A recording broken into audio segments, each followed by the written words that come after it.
Advertência aos ricos e opressores. É o texto de Tiago, né, de 5, capítulo 5, de 1 a 6. Hoje eu acredito que a aula vai ser assim, bem tranquila, porque a gente vai poder falar à vontade dos outros, né, porque não tem no nosso meio nenhum rico e opressor. Então vai ser bem tranquilo, assim, né, para a gente ficar apontando o dedo no nariz do outro, né? Então vai ser assim, molezinha para a gente, né? Ou então, quem sabe, um alerta. Vai que um pouco mais para frente alguém entre nesse time dos ricos aí, né? Aí se lembra da aula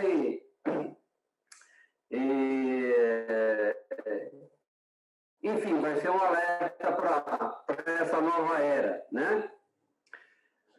Bom, vamos começar aqui lendo esse texto de Tiago 5, de 1 a 6. Se tiver algum problema no compartilhamento, eu peço aí para você, principalmente, Flávio, me dá um toque aí para não ficar perdido aqui, tá? Bom, o texto nos diz assim: ouçam agora vocês ricos, chorem e lamentem-se, tendo em vista a miséria que lhes sobrevirá. A riqueza de vocês apodreceu e as traças corroeram as suas roupas. O ouro e a prata de vocês enferrujaram, e a ferrugem deles testemunhará contra vocês, e como fogo lhes devorará a carne. Vocês acumularam bens nesses últimos dias. Vejam, o salário dos trabalhadores que ceifaram os seus campos e que por vocês foi retido com fraude, está clamando contra vocês. O lamento dos ceifeiros chegou aos ouvidos do Senhor dos Exércitos. Vocês viveram luxuosamente na terra, desfrutando prazeres e fartaram-se de comida em dia de abate. Vocês têm condenado e matado o justo, sem que ele ofereça resistência. Então, como eu havia dito, a possibilidade é muito grande em que a gente leia esse texto e diga, ufa, pelo menos desse eu estou livre, não tem nada a ver comigo, né? Não sou rico, não estou oprimindo ninguém, né? Não estou deixando de pagar ninguém. Esse texto da Bíblia, pelo menos para mim, não faz sentido nenhum, né? Vamos ver um pouquinho se até nessa situação Deus tem alguma coisa para nos ensinar. Eu queria só lembrar que essa carta de Tiago, ela não foi escrita para não crentes. Ela foi escrita para crentes, né? Pessoas que já tinham um compromisso com Jesus, né? Com os ensinamentos de Jesus, com o Evangelho. Ou seja, esse tipo de problema existia entre o povo da época e certamente existe nos dias de hoje também. Para auxiliar o nosso estudo de hoje, eu queria só ler 2 outros textos, né? São textos de apoio. O primeiro deles está em Mateus 19, 24, que nos diz assim: eles digo ainda, é mais fácil passar um camelo pelo fundo de uma agulha do que um rico entrar no reino de Deus. De novo, né? Estamos livres dessa daí. O outro texto de Mateus 6, 24. Ninguém pode servir a 2 senhores, pois odiará um e amará o outro. Ou se dedicará a um e desprezará o outro. Vocês não podem servir a Deus e ao dinheiro, né? Bom, pessoal, obviamente, quando a gente fala em riqueza, a gente está falando de dinheiro, né? Dinheiro é que traz ou compra a riqueza, né? Até não estava programado, mas eu me lembrei agora, né, que a gente deposita, muitas pessoas depositam a confiança toda no dinheiro, porém existe aquela frase famosa de que dinheiro não traz felicidade, né? Só uma piadinha no meio. Há algumas semanas eu fui visitar um cliente e passei na fábrica da Cacau Show, e eles têm uma loja de fábrica lá, né? E tem várias frases estampadas na parede falando sobre um produto deles, o chocolate, né? E uma delas diz assim, né? Que dinheiro não compra felicidade, mas compra chocolate, que é quase a mesma coisa, né? A gente tem isso muito firme, né? Tá na boca de todo mundo de que dinheiro não compra felicidade. Mas certamente não há dúvida de que entre os ídolos que a gente pode ter na nossa vida, o dinheiro é o maior candidato, né? A eles. Eu acho que é um consenso geral, né? Então, a questão é como é que a gente lida com essa questão.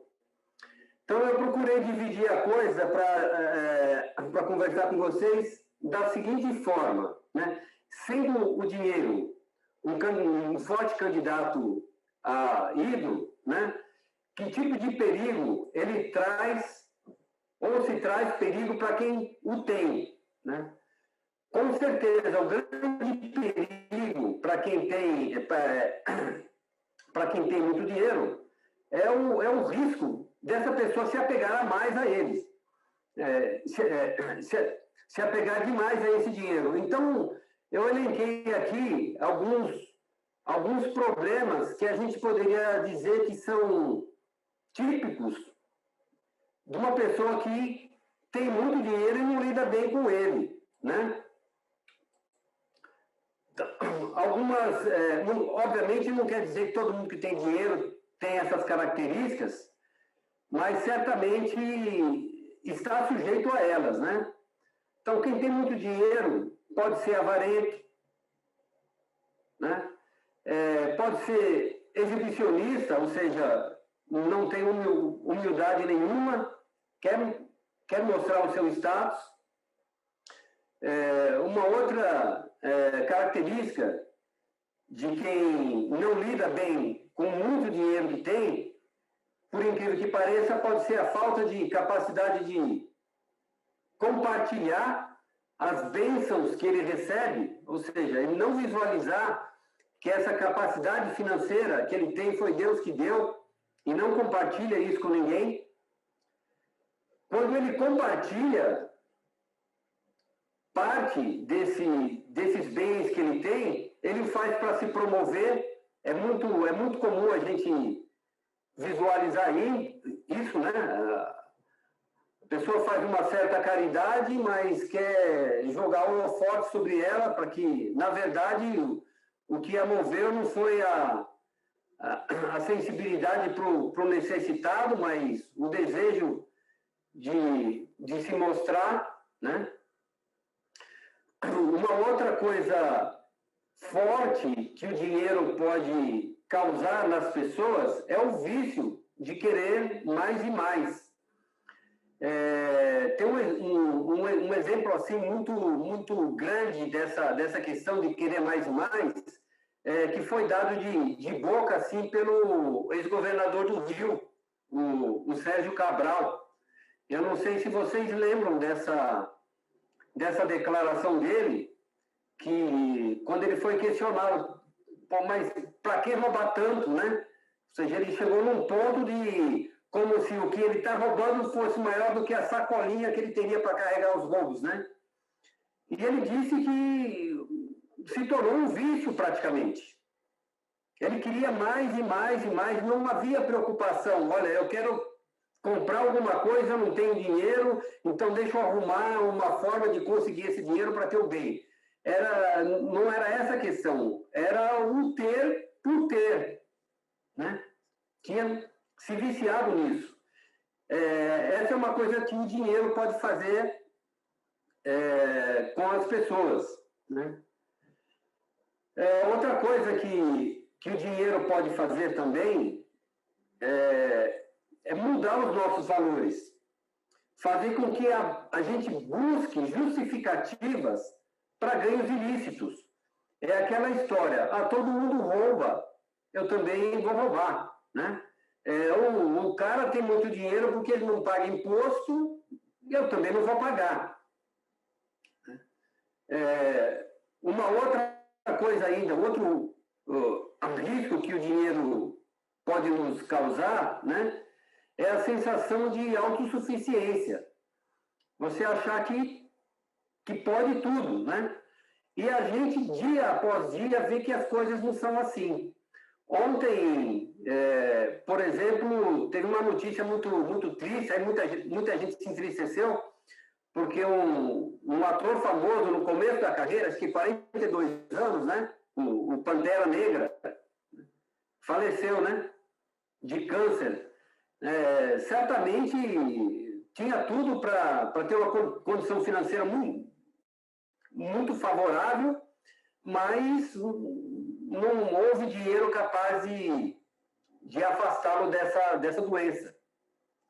Então, se a gente não toma cuidado, o dinheiro pode nos trazer essa sensação de autossuficiência. Outra coisa, outro risco grande que o dinheiro pode nos levar a pensar é que aquele que não tem o dinheiro não tem porque não trabalha, porque é vagabundo, né? Eu tenho dinheiro porque eu sou bom, eu trabalhei, eu me esforcei, eu estudei, eu fiz o que fosse preciso fazer, acordei cedo, dormi tarde, né? E por isso eu estou bem. Aquele coitado lá está na miséria, está sempre em dificuldade porque ele é folgado, ele não trabalha. Isso eventualmente pode até ser verdade, mas pode não ser também, né?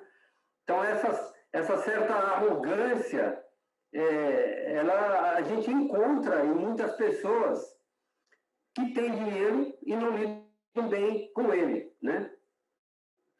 Uma outra coisa que eu coloquei aí, tá aí para vocês verem, uma outra característica, é que para o cara que tem muito, às vezes ele deixa de olhar as coisas em termos percentuais e passa a ver só no absoluto. Seria mais ou menos como o seguinte: o cara achar que é mais fácil para o sujeito que ganha R$1.000 dar R$100 de dízimo, porque são só R$100, do que ele que ganha 10 mil, do que ganha 10 mil, dá R$1.000, né? Opa, porque R$1.000 é muito mais que 100, então é mais difícil para mim do que para o sujeito que ganha menos. Parece um absurdo, mas às vezes isso acontece, né? Por isso que a gente vê muitas empresas ou pessoas que estão em condições financeiras boas, e é ali que a gente encontra o maior índice de sonegação. A gente vê grandes conglomerados aí, empresas superpoderosas, e estão devendo para o FGTS, INSS, e por aí vai, atrás no pagamento de funcionário. O cara só vê o absoluto, ele acha que é muito dinheiro, ele não vê que aquilo é só uma parte do que ele está ganhando. Então, eu relacionei aí só algumas coisas que o dinheiro pode fazer com a cabeça da gente. Como eu disse no começo, como teoricamente nós não tem entre a gente nenhum rico, né? A gente poderia dizer, estou livre, estamos livres dessas ameaças aí. Mas a questão é, será que o dinheiro só pode trazer problema para quem não tem? Será que é isso mesmo? Eu procurei aqui colocar um outro lado. O que o dinheiro pode causar para quem não tem, né? Para o sujeito que tem, eu disse que o risco é dele se apegar mais a esse bem. Talvez o risco do dinheiro para quem não tem seria a busca desesperada para consegui-lo, né? Então, eu relacionei aí também algumas coisas que a falta de dinheiro pode nos levar a fazer, né? Uma delas seria inveja, né? Eu olho para o meu vizinho, para o meu irmão, ou para alguém que tem uma condição melhor e fico mordido de inveja, né? Não me alegro com o sucesso ou com a condição financeira do outro, né? Pelo contrário, eu queria estar na mesma posição.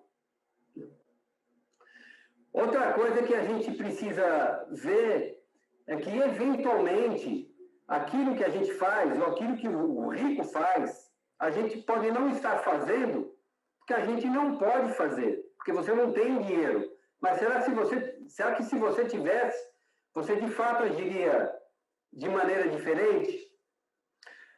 Outra coisa para a gente refletir é como é que a gente lida com a nossa busca por dinheiro. A gente precisa de dinheiro para pagar as contas, sobreviver, aluguel, supermercado, escola dos filhos. Tudo bem, mas como é que tem sido a sua busca para esse dinheiro que você precisa?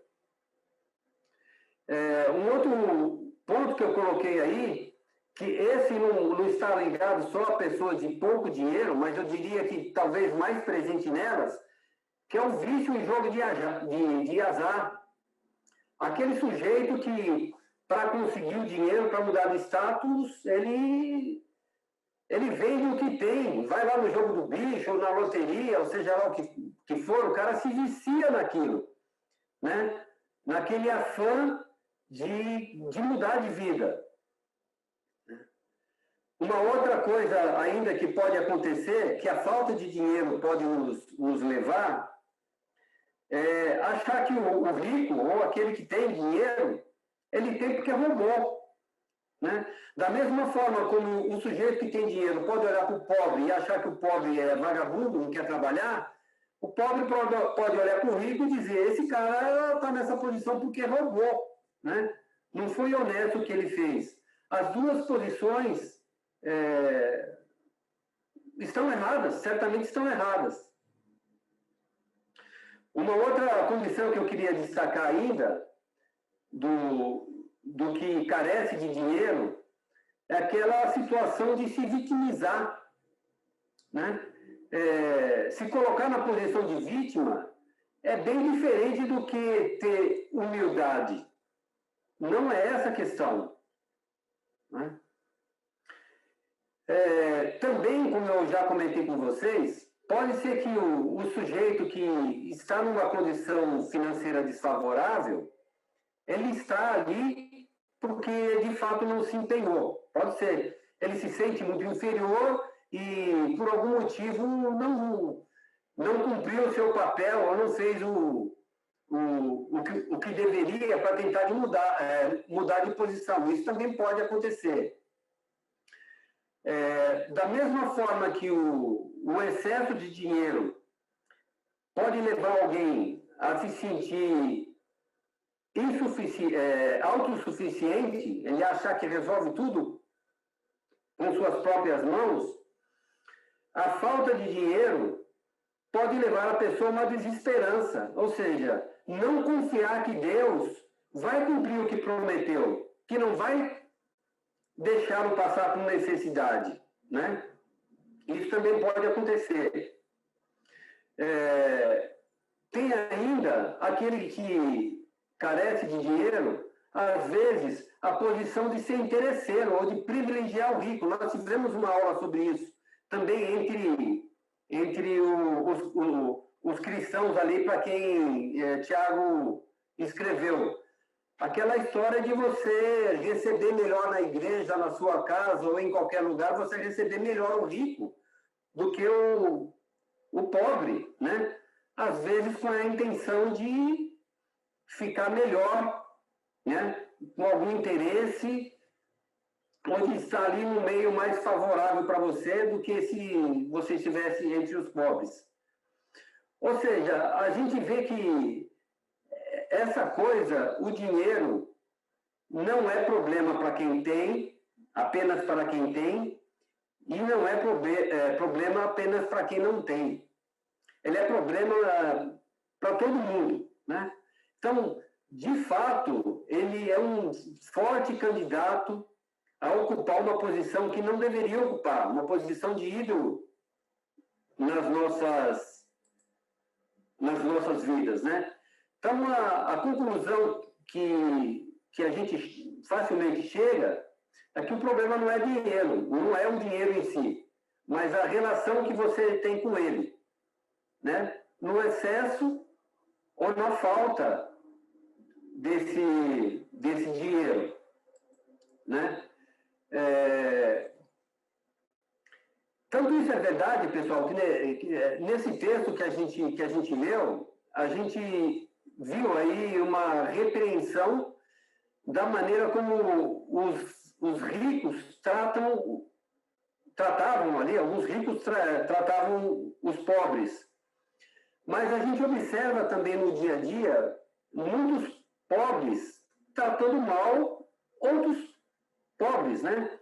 Por exemplo, às vezes você precisa ir num atendimento hospitalar aí no SUS, qualquer coisa assim, aí você diz que foi mal atendido, te trataram, te deixaram na fila, não te deram posição nenhuma do que estava acontecendo, se você ia ser atendido ou não ia, se você tem um parente lá, não te davam posição nenhuma. E às vezes a pessoa que pode te dar esse suporte não é o dono do hospital, não é o prefeito, não é o governador, ou sei lá, não é alguém que está num nível hierárquico alto ou que tem uma condição financeira muito boa. Pode ser alguém que talvez esteja financeiramente pior que você, né? Então você pode ser maltratado pelo porteiro da empresa, né? Pelo guardinha que está ali para te dar uma informação, pela secretária, né? Do estabelecimento que você precisa ser atendido e tudo mais, né? Então a gente vê que às vezes a sensação de um certo poder, de você ter alguma coisa na mão que o outro precisa, é o suficiente para você não tratar a pessoa com o respeito que ela merece ser tratada, né? Então, o dinheiro e o poder realmente entorpecem as pessoas, né? Então, isso é um problema muito grande. E eu separei aqui algumas figuras para mostrar isso para vocês. Parece um absurdo, mas vocês já devem ter visto pela rua aí. Olha o que o sujeito coloca no carro aí. Antes de rir do meu carro, termine de pagar o seu. Dá para a gente chegar à conclusão que a condição desse sujeito não deve ser muito favorável. No entanto, ele ainda dá uma pisadinha em quem está abaixo dele, né? É triste ver isso, mas tem muitos exemplos assim. Olha esse outro sujeito aqui, né? Pode ter sido uma gozação, né? Mas também há quem faça isso para pisar no coitadinho que tem que andar a pé, né? Ou seja, como eu já disse a vocês, a questão não é o quanto de dinheiro se tem, mas como é que eu lido com esse dinheiro, né? Mais um exemplo aqui para vocês. Esse aqui acho que o Jader deve se torcer na cadeira aí. Olha como é que o cara escreveu, né? Não me inveje, né? Trabalhe. Pelo amor de Deus, né? É bem aquilo que eu falei para vocês. Você tem um pouquinho a mais, você acha isso aqui é meu, eu consegui, né? Com meu esforço. Você não tem porque você é um vagabundo, você não quis trabalhar, né? Ele trabalha, ele só não foi para a escola, mas trabalha, né? Então isso é muito ruim, pessoal. No começo da aula eu disse para vocês que na primeira leitura daquele texto, a gente tem a tendência de achar, isso não tem nada a ver comigo, eu não sou rico, né?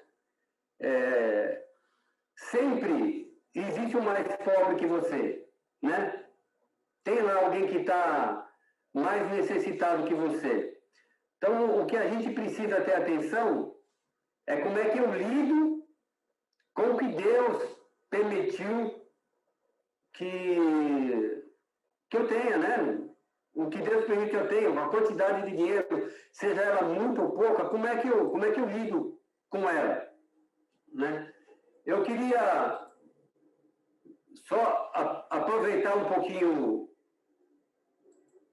o momento e abrir agora um breve espaçozinho para vocês comentarem alguma coisa sobre isso, se alguém quiser, para eu poder continuar com a aula de hoje. Alguém gostaria de fazer algum comentário?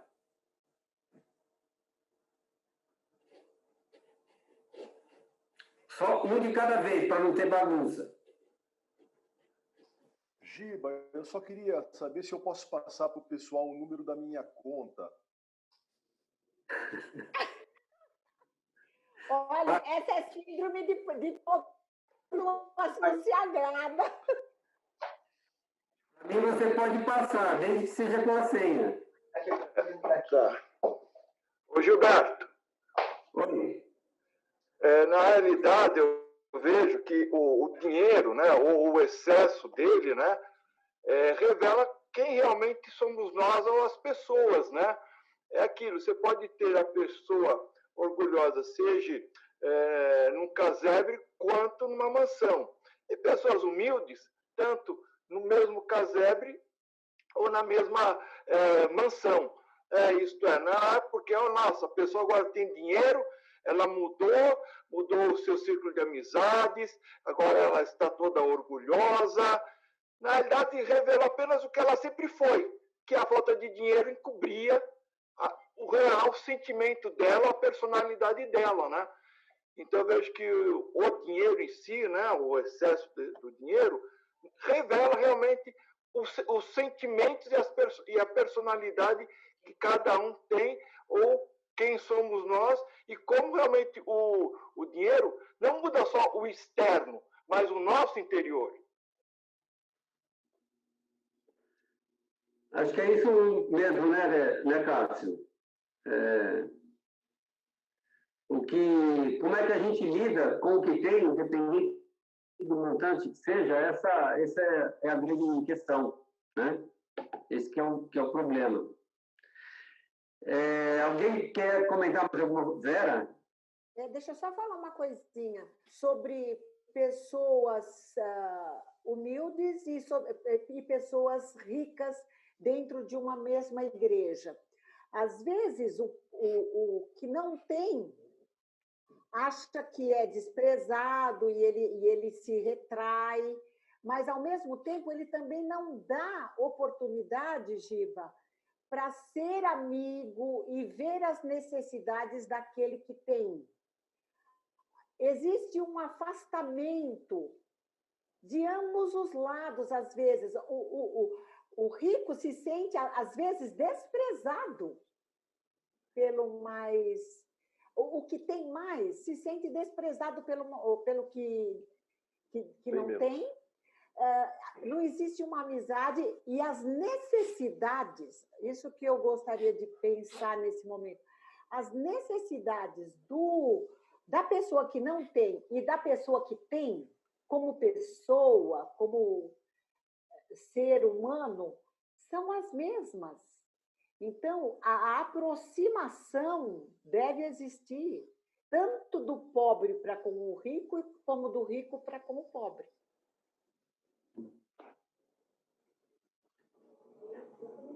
Eu também queria fazer A hora que der, eu falo. Se ele não tiver... Estão falando? Não estou ouvindo. Então, tem alguém falando? Eu não estou ouvindo. Tem a Felipe. Agora deu. Oi. Deu, destravou, Giba. Oi, Su. Oi, posso falar agora? Estão ouvindo? Pode. Então, na linha do que a Vera está falando,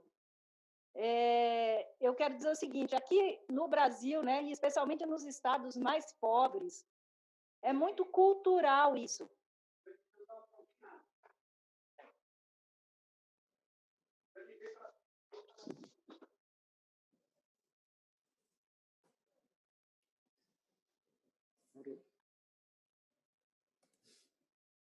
Não estou ouvindo.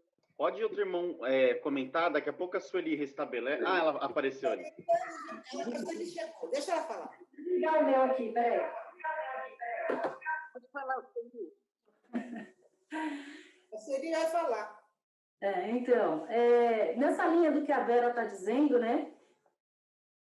Aqui no Brasil, especialmente nos estados mais pobres, a gente tem essa cultura de que quem tem mais dinheiro é alguém que não precisa, né, dessa parte espiritual. E também, assim, que eu, como tenho menos, devo me submeter a essa pessoa, servindo a melhor comida, tratando da melhor forma, né? A gente, assim, é cultura brasileira isso, tanto dentro da igreja, na parte espiritual, quanto fora da igreja, no dia a dia, e como tratar as pessoas. É isso. Eu queria falar também uma coisa, Giba, que eu vi nesse texto aqui, sobre a exploração de uma pessoa pela outra. Porque tanto o rico pode explorar o pobre, né? O rico ele pode explorar o pobre de várias maneiras. O rico, se ele tem um empregado doméstico em casa, ele pode ser um opressor daquele trabalhador dele. Ou numa empresa, ele pode ser opressor. Mas o pobre também, ele pode ser um explorador. Então, essa ideia de que só o rico é o que explora, eu acho que ela é equivocada, porque a gente vê muito pobre bajulando por interesse, sendo bondoso por interesse, sendo, né, querendo... Então, essa exploração do homem pelo homem é que está sendo criticada aqui nesse texto, né, pelo que eu vejo. Você oprimir o outro, seja você rico, seja você pobre, porque se você está usando o teu irmão, ou se está usando a outra pessoa para os teus interesses de crescimento ou para enriquecer mais, é isso que esse texto está condenando, que eu entendo que ele está condenando. Tá? Queria comentar também. Posso falar também? Pode falar, Alba. Para o ímpar. O meu é rapidinho. Eu queria falar daquilo que o Cássio comentou, né? Que a situação revela o que está dentro do coração da pessoa, porque às vezes nem a gente sabe o que está no coração da gente, né? A gente só vai saber quando vai estar vivendo aquela situação, e às vezes Deus permite isso para que a gente possa se conhecer melhor. Só isso. O que eu queria comentar é que isso está muito ligado a, independente de se você é o rico ou se você é o pobre, a relação que você tem com Deus e como você desenvolve essa relação com Deus. Porque se Deus diz que todos são iguais, né? Eu sendo rico, eu sendo pobre, eu tenho que ter o entendimento, a maturidade de ver que eu sou igual a todos. Só que a nossa sociedade, e eu já tive muitas críticas, eu já participei de muitas coisas conversando sobre isso com jovens cristãos, que é o seguinte: poxa, Jada, você trabalha com propaganda, a propaganda ou o marketing obriga a gente a comprar, obriga a gente... Não, a grande função é expor as coisas. A decisão de compra nunca é de quem está te propondo comprar, a decisão sempre é tua. É claro que quem quer vender vai fazer uso de todos os instrumentos para levar você a comprar, mas essa decisão, na realidade, está aqui dentro da minha cabeça e do meu coração. Eu tenho que ter um entendimento que aí passa por essa relação com Deus, do que é o suficiente, do que é o importante, do que é o... né? Então, o coração ele vai ser modificado a partir da sua relação com Deus, independente de você ser o pobre ou ser o rico. Mais uma coisinha só. Que isso que ele falou sobre tanto faz ser rico ou ser pobre, o importante é estar dentro da vontade de Deus, né? Deus precisa de servos, tanto para proclamar o evangelho para os pobres, como para proclamar para os ricos, né? Ele coloca a gente onde ele quer nos usar. Então, vamos ser bênção, né? Eu queria só dizer uma coisa também, do tempo do ministério que eu tive lá no Nordeste, e eu queria, baseado nisso, falar o seguinte, que a própria sociedade segrega a sociedade. Era comum, por exemplo, ir em determinado local, e eu acho que já presenciei isso aqui no Sul também. Assim, o indivíduo olha, se você está bem vestido, ele já sabe que você é diferenciado. O indivíduo começa a conversar com você, um atendente, tipo assim, um balconista da saúde ou de órgão público, ele começa a conversar com você, ele percebe se você tem educação ou não, ele já fala, ele já pressupõe que aquele que está falando com ele, porque é uma pessoa articulada ou uma pessoa bem vestida, ele já recebe um tratamento diferenciado daquele servidor. Então, assim, a sociedade olha, né, e eu creio que nós também olhamos com o óculos, fazendo essa seleção, né? E eu já percebi também, por exemplo, quando no Nordeste, que as pessoas que tinham educação, cristãos que tinham educação, que eram articulados, eram pessoa mais valorizada no seio da igreja, justamente por causa da cultura que tinham. Isso não significava que elas eram mais espirituais, nada disso. Então, são valores que estão incutidos em nós como sociedade e, às vezes, a gente transporta isso para dentro da igreja. Só para terminar, dizer o seguinte, na minha infância, eu nasci ali na Vila das Mercedes, vocês sabem disso, tinha uma expressão que se falava assim, aquele fulano é inquilino de porão. Ou seja, o cara se vestia bem, saía para se apresentar bem na sociedade, mas a pessoa queria dizer, aquele fulano, ele vive de aluguel e mora num porão. E então, você vê que a maneira de você se vestir também, né, faz um marketing, faz uma promoção pessoal que nem sempre condiz com a realidade. E tem gente que se esmera nisso para encobrir a sua situação real, né? Só isso que eu queria falar. Pessoal, muito legal a participação de vocês, né? E lendo esse texto aqui, o que Deus mostrou foi exatamente o que vocês comentaram, né? O dinheiro ele é realmente perigoso e pode trazer assim malefícios para o que tem e para o que não tem, né?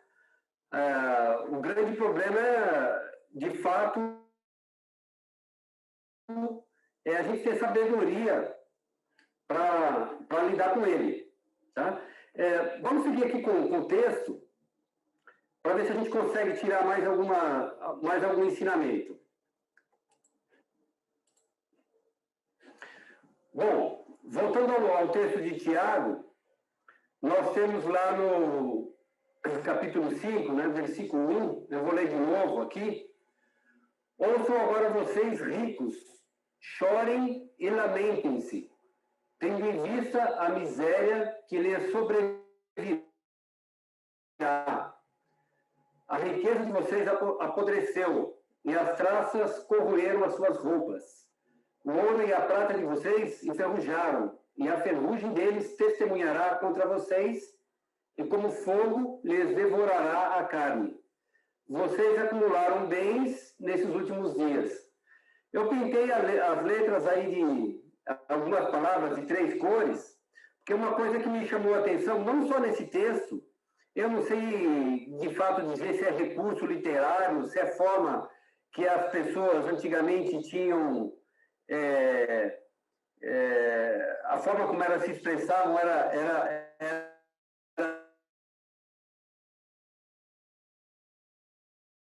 assim, né? Mas o fato, tempos verbais aí diferentes. Isso me chamou a atenção, né? Eu coloquei em vermelho aí o que está no passado, em azul o que está no presente e em verde o que está no futuro. A gente não faz isso comumente, quando a gente conversa ou quando a gente escreve. Então, parece meio confuso as coisas, né? E a lição que isso traz para mim, como eu disse,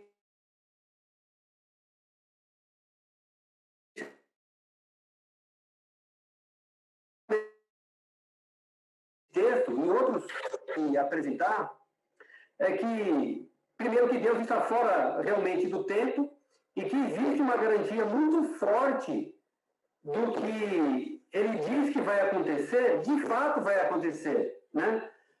Quando ele diz no versículo 1 aqui, chorem e lamentem-se, é uma afirmação, olha, não tem outra saída para vocês. Isso, né, vai acontecer. Aí tem lá o sobrevirá, lá no futuro. Quando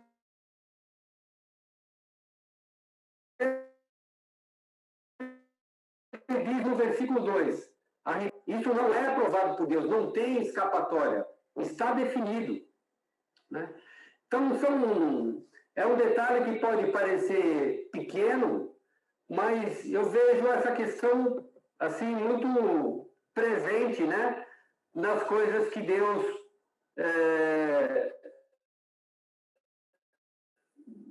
coloca a gente nesse texto. A partir do versículo 4, a gente lê o seguinte: vejam, o salário dos trabalhadores que ceifaram seus campos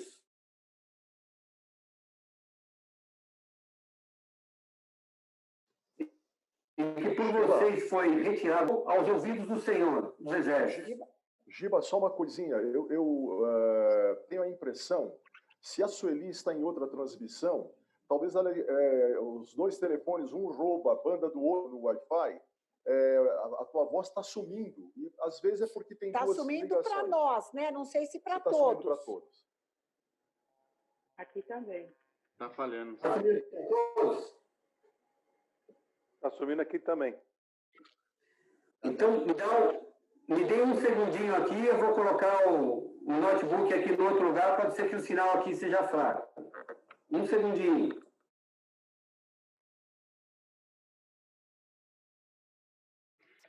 Giba, eu vou aproveitar e vou fazer um comentário que eu acabei não falando, porque muitos irmãos participaram, né?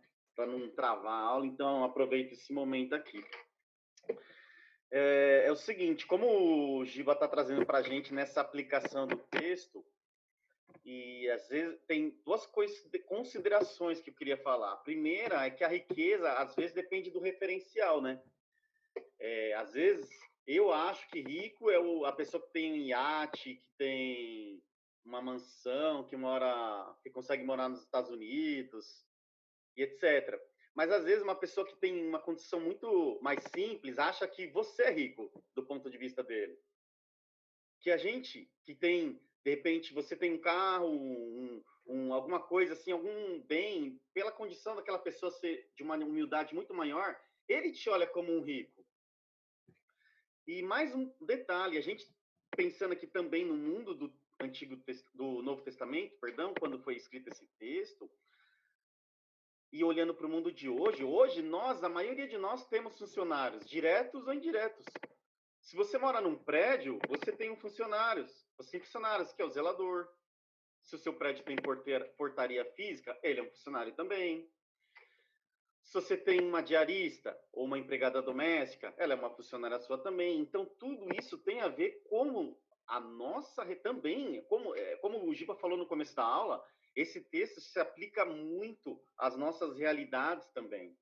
Então, ele não está apenas, esse texto ele não fala apenas com as pessoas que às vezes a gente pensa com o Bill Gates. Não, isso daqui é para o Bill Gates, para o Trump, para quem é rico, né? Só que para o Le Mans, mas muitas vezes na nossa realidade nós temos diversas interrelações que têm tudo a ver com o que esses homens ricos do texto estavam fazendo.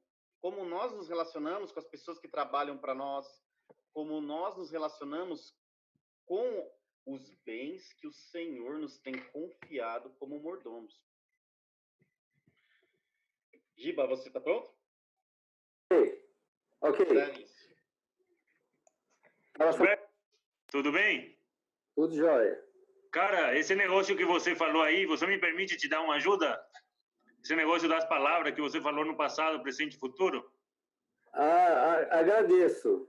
Então, é o seguinte, você pegou o negócio aí, só faltou acrescentar o verso 4 em diante, porque é uma síntese. O que está fazendo? A síntese é uma complementação de uma ideia. Então, você vai ver que ele diz assim, a riqueza de vocês apodreceu. Aí ele vai falar sobre como eles ganharam seu dinheiro. Vocês ganharam seu dinheiro, né? Acumularam seus bens nesses últimos dias, abusando das pessoas. Vocês não prestaram atenção às necessidades. Aí vai falando os versículos que você citou. Só que embaixo vem por que isso vai acontecer. Porque aqueles trabalhadores que trabalharam para eles, trabalhando debaixo do jugo desses homens, sofreram. Só que esses homens clamaram a Deus. E por esses homens clamarem a Deus, aquelas riquezas que até o momento para os ricos era prazerosa, tudo o que gerou nos seus trabalhadores ia se tornar para eles. Se foi fonte de sofrimento, é isso que a riqueza iria se tornar. Se as traças, na verdade, assim, era o prazer deles, isso ia trazer destruição. Está entendendo o que estou falando? É uma ideia complementar. Tudo que vocês ganharam, a raiz do sofrimento, é o que a riqueza vai gerar em vocês depois. Entendeu? Essa é a ideia. Mas você pegou muito bem essa parte ali, é isso mesmo. Tá bom? Ok.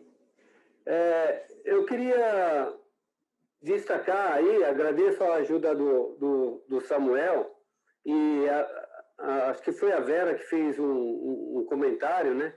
Que às vezes a gente mesmo não se conhece, né?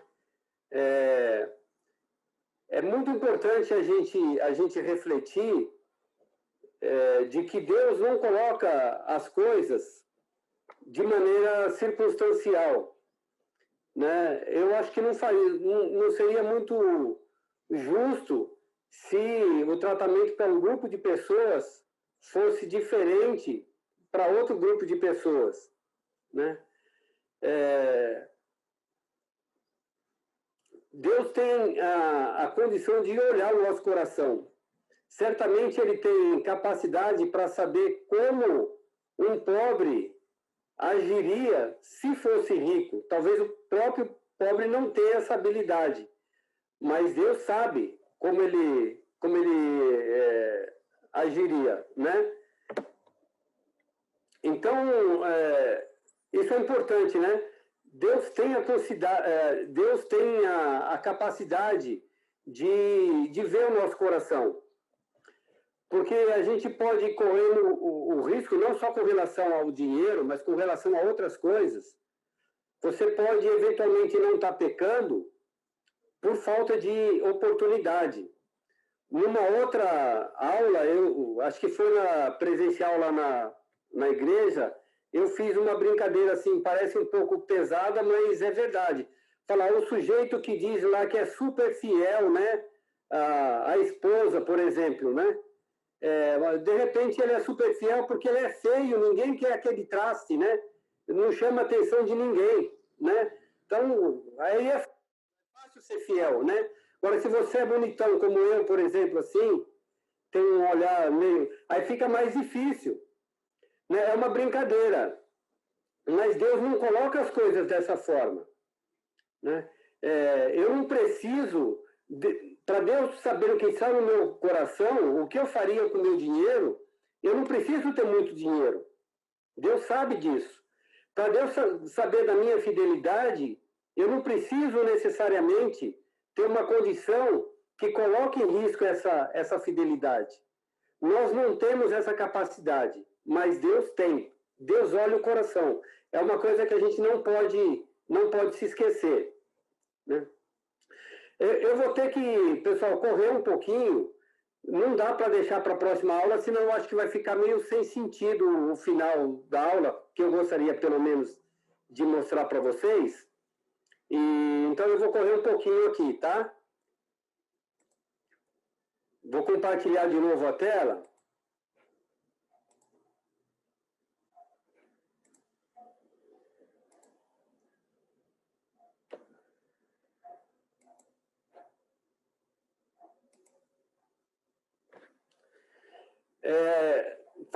já que a gente está falando de pobreza,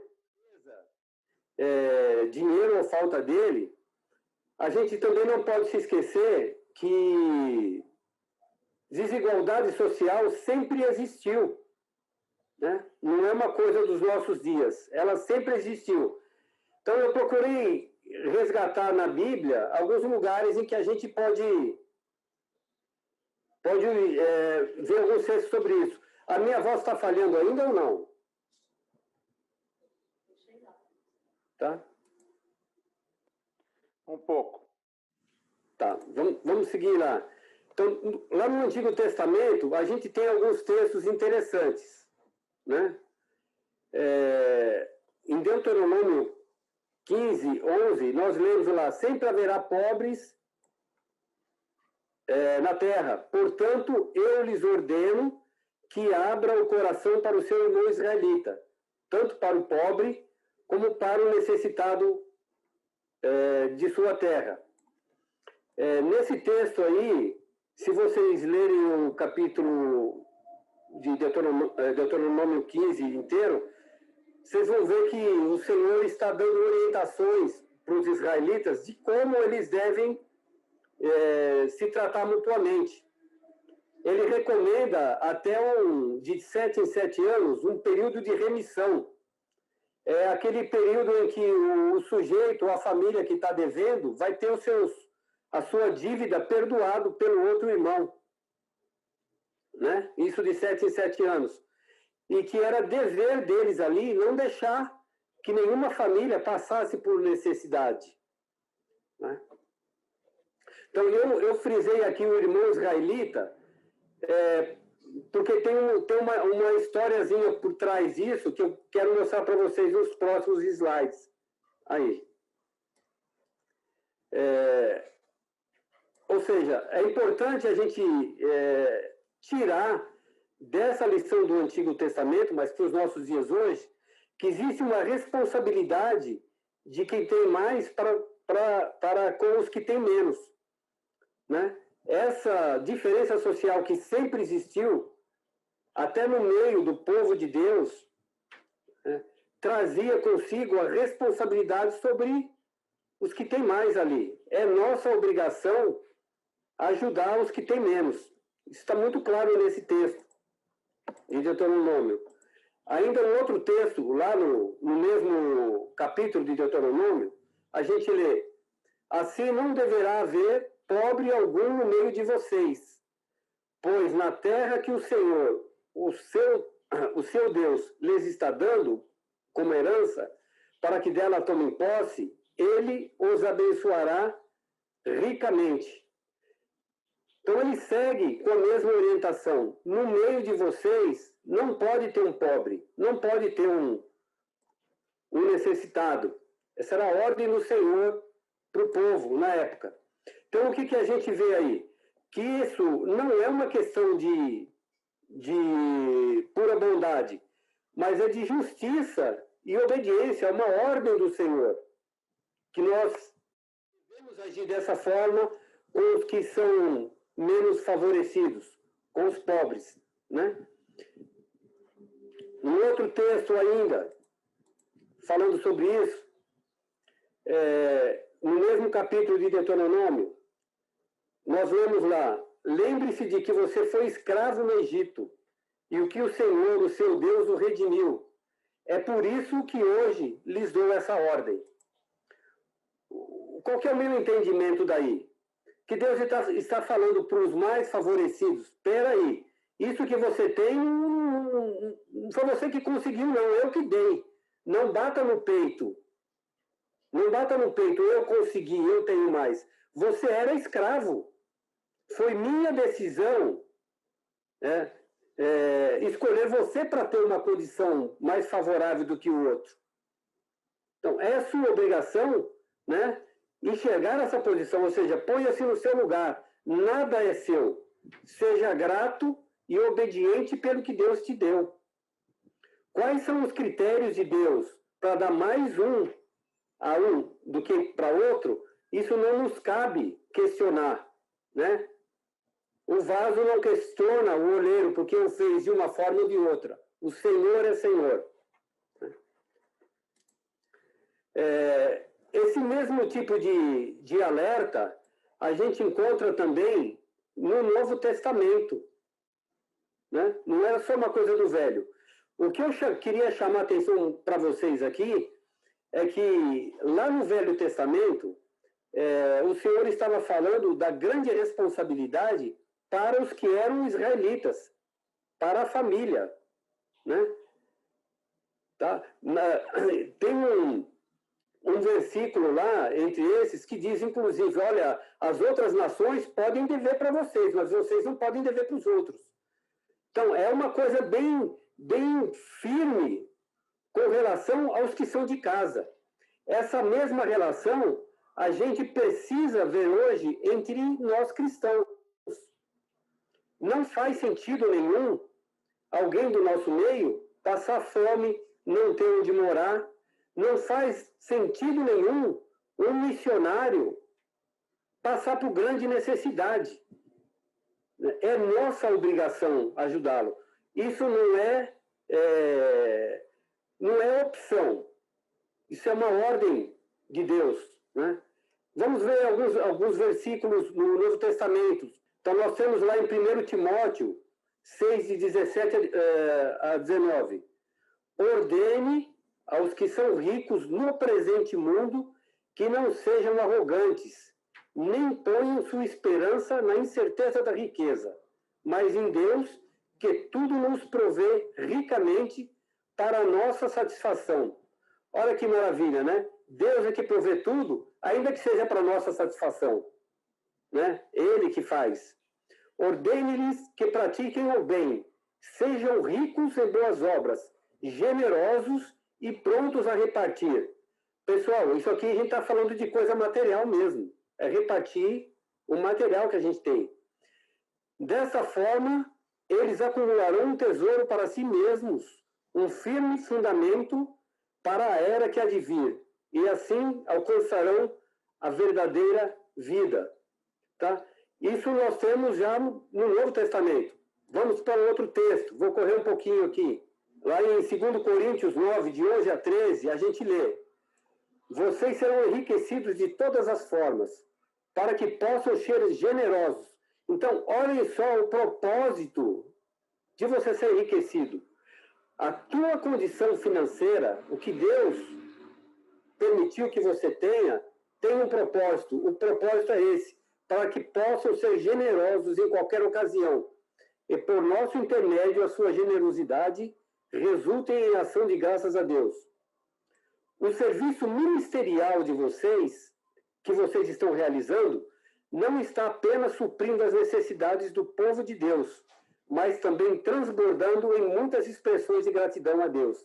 Aqui a gente vê que essa generosidade, esse serviço que eles estão prestando, está saindo do corpo, como a gente falou até agora, e saindo para os de fora, inclusive. Né? Não está suprindo apenas as necessidades do povo de Deus. E qual é o resultado disso, pessoal? A gente vê aqui, ó, por meio dessa prova ministerial, outros louvarão a Deus, pela obediência que acompanha a confissão que vocês fazem do Evangelho de Cristo e pela generosidade de vocês em compartilhar os seus bens com eles e com todos os outros. Então, por essa nossa generosidade, outros louvarão a Deus. Então, a questão social, a questão de a gente ajudar o menos favorecido, para os da família é uma ordenança e para os de fora também é uma forma de evangelização. Outros louvarão a Deus pela nossa atitude. Né? O propósito do que Deus nos deu é para que a gente possa ser generoso. É difícil, mas esse é o propósito de Deus para a gente. Lá em Atos, né, no começo da igreja, eles se dedicavam ao ensino dos apóstolos e à comunhão, ao partir do pão e às orações. Todos estavam cheios de temor, e muitas maravilhas e sinais eram feitos pelos apóstolos. Todos os que criam mantinham-se unidos e tinham tudo em comum, vendendo suas propriedades e bens, distribuíam a cada um conforme a sua necessidade. Eu confesso que esse é um texto muito difícil da gente avaliar, né? Falar, puxa vida, eu tenho que fazer tudo isso hoje, né? Tenho que vender as minhas coisas. Vamos seguir. Todos os dias continuavam a reunir-se no pátio do templo, partiam o pão em suas casas e juntos participavam das refeições, com alegria e sinceridade de coração, louvando a Deus e tendo a simpatia de todo o povo, do povo de Deus e do povo de fora. E o Senhor lhes acrescentava todos os dias os que iam sendo salvos. Então, de novo, a gente vê uma relação muito forte entre a generosidade, a capacidade de compartilhar e a evangelização. Isso faz parte da evangelização, né? É uma função que nós, como cristãos, precisamos ter, né? Mais um textozinho aqui sobre dar com alegria. Esse aqui, eu confesso que essa visão que eu vou mostrar para vocês sobre esse versículo, hoje foi a primeira vez que eu tive, né, preparando a aula, e eu acredito até que no fundo seja isso que Deus tenha querido mostrar para a gente nesse texto. Talvez você já tenha chegado à mesma conclusão um pouco antes, né? O texto nos diz, lá em 2 Coríntios 9, de 7 a 8, cada um dê conforme determinou em seu coração, não com pesar ou por obrigação, pois Deus ama quem dá com alegria.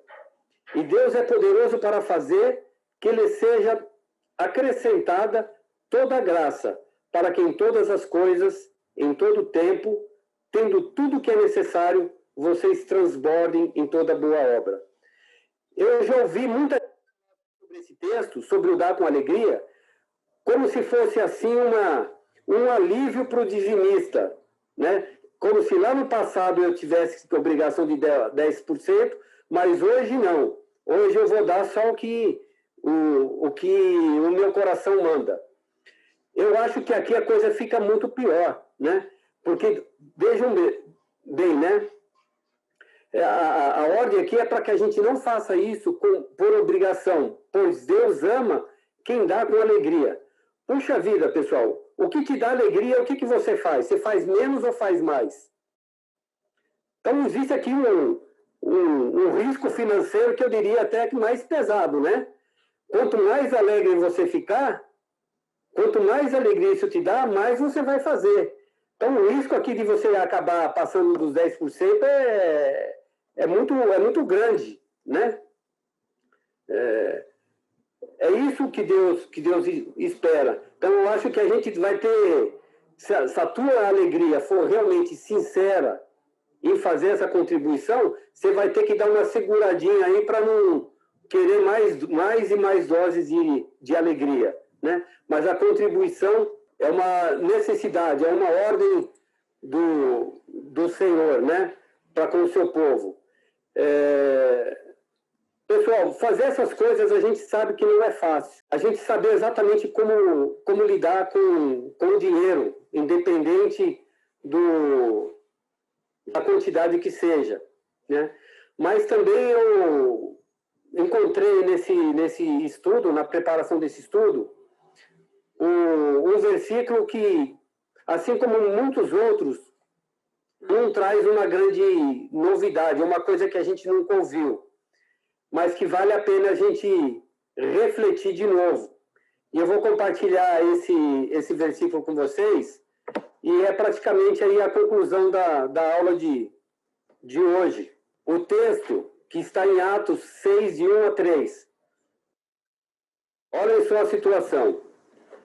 Naqueles dias, crescendo o número de discípulos, os judeus de fala grega, entre eles, queixaram-se dos judeus de fala hebraica, porque suas viúvas estavam sendo esquecidas na distribuição diária do alimento. Por isso, os 12 reuniram todos os discípulos e disseram: não é certo negligenciarmos o ministério da palavra de Deus a fim de servir as mesas. Irmãos, escolham entre vocês 7 homens de bom testemunho, cheios do Espírito e de sabedoria. passaremos a ele essa tarefa.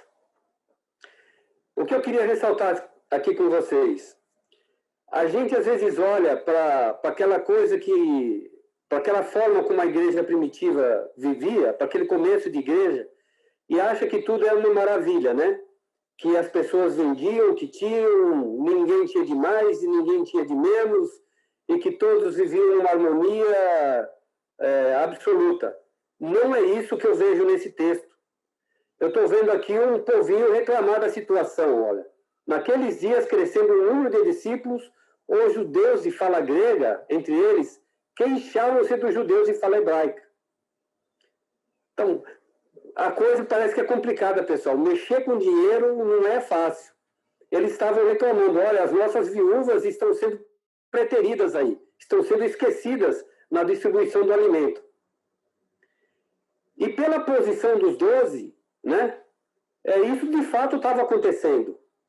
Né? Tinha lá o que estava reclamando e tinha, de fato, aqueles que estavam cometendo erro em administrar isso.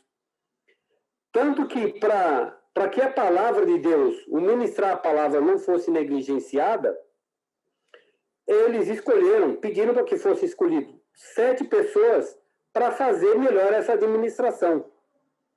Isso também vai acontecer no nosso meio, pessoal. Em qualquer lugar que se colocar dinheiro, colocar recursos para dividir, vai ter aquele que vai se sentir mais desprezado, o outro que achou que deveria receber mais que o outro irmão e tudo mais. Isso é muito complicado. Então, como comecei a aula de hoje, dinheiro é uma coisa assim muito difícil da gente lidar. Eu acho que esse texto mostra de maneira muito forte isso para a gente. Mas a lição que fica é, como a gente pode fazer para contornar essa situação? A resposta está no finzinho desse texto que está sendo compartilhado com vocês.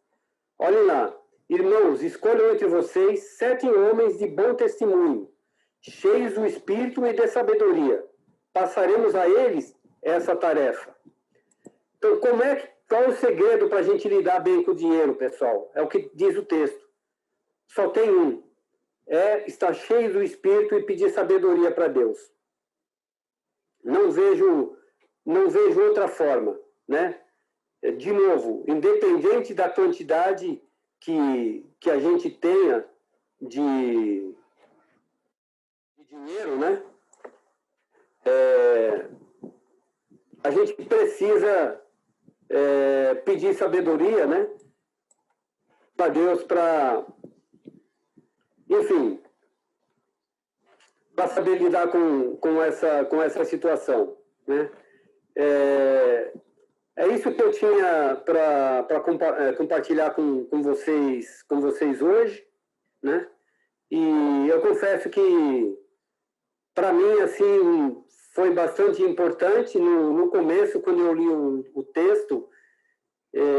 Eu até havia comentado com a Celia, eu falei, vou falar o que disso daqui, né? Parece que não tem nada muito a ver com... Parece tudo muito óbvio, né?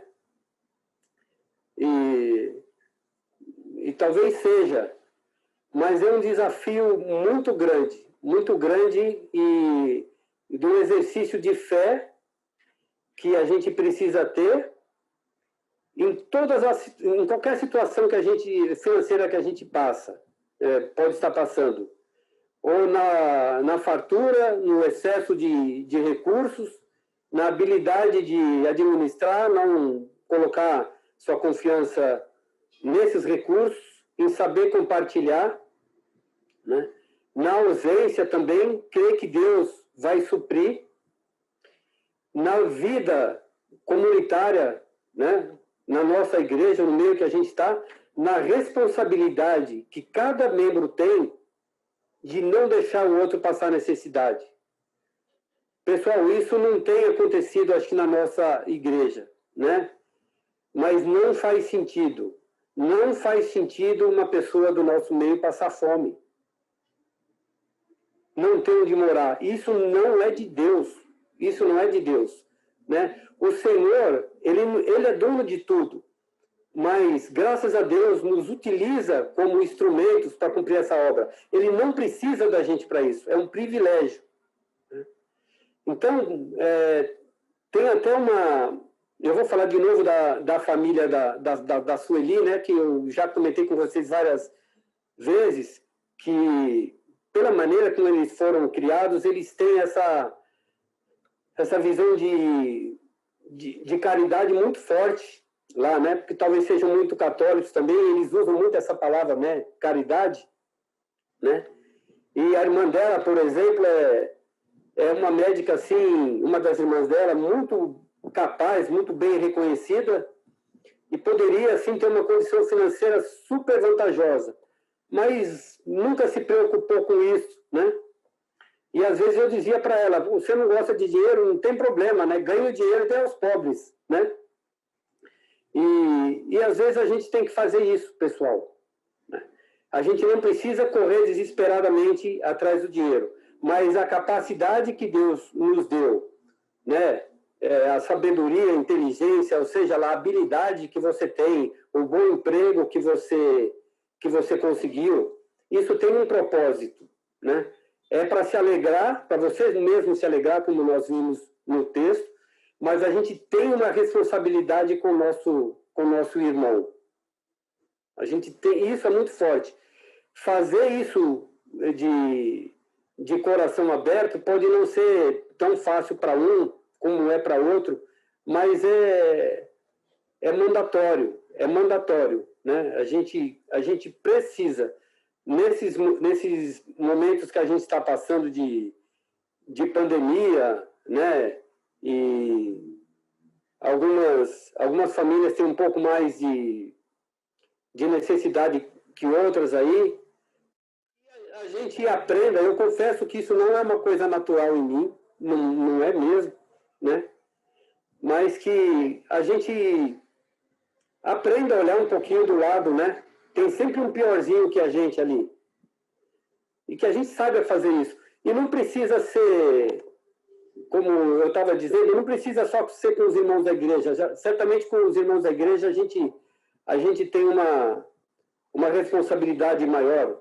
Mas é por onde você andar, né? Eu não vou contar esse caso para vocês como vanglória, não é isso, porque eu tenho colocado na minha vida que isso é uma coisa que eu tenho que aprender, eu tenho que mudar. Ontem, por exemplo, aqui no prédio, eles contrataram pela segunda vez um músico e ele fez um show lá na parte da frente do prédio ali, né? E por causa da pandemia, o pessoal não pode se ajuntar, então cada um da sua varanda e tudo mais, né?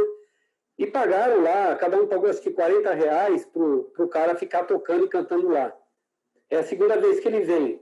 Só que ele ficou quase 3 horas cantando. O pessoal, mais um, né? Pessoal, esses R$40 é incompatível. Não paga uma pizza que o cara ficou comendo, né? Aí o pessoal no grupo do prédio, postando assim as fotos do pessoal na varanda e com champanhe e vinho, assistindo todo o show lá embaixo. E o que o cara gastou com isso? Quarentinha para dar para um sujeito que ficou 3 horas cantando. Não é certo fazer isso. Não é certo. Né? Graças a Deus a gente, já outra vez que ele veio, né, a gente se mobilizou, conseguimos um valor maior para ele, ontem também. Então, a gente tem que fazer isso por onde a gente for. Né? Se você vai contratar, sei lá, algum pintor para pintar a sua casa, às vezes o coitado está lá naquele desespero, se você apertar ele, você vai conseguir lá uns 10% de desconto. Né? Mas pense o que esse 10% vai fazer na vida dele e o que vai fazer na sua. Né? Então, a gente precisa mudar essa relação que a gente tem com o dinheiro, né? Precisa administrar melhor essa questão toda, né? Isso tem sido uma coisa que a gente tem procurado exercitar aqui em casa e Deus tem abençoado a gente que vocês não imaginam o quanto.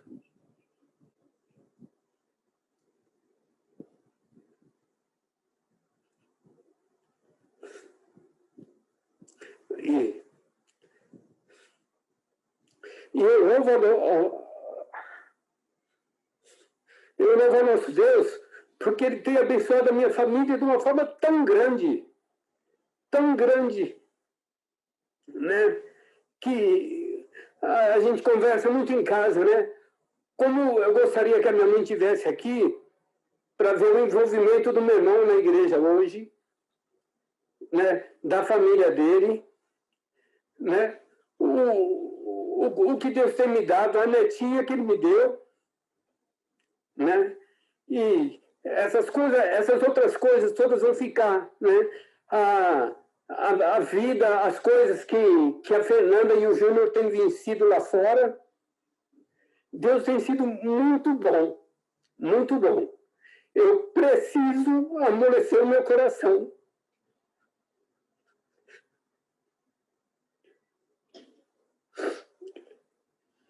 Pessoal, é isso que eu tinha reservado para falar para vocês hoje. Eu espero que a mensagem seja também importante para vocês.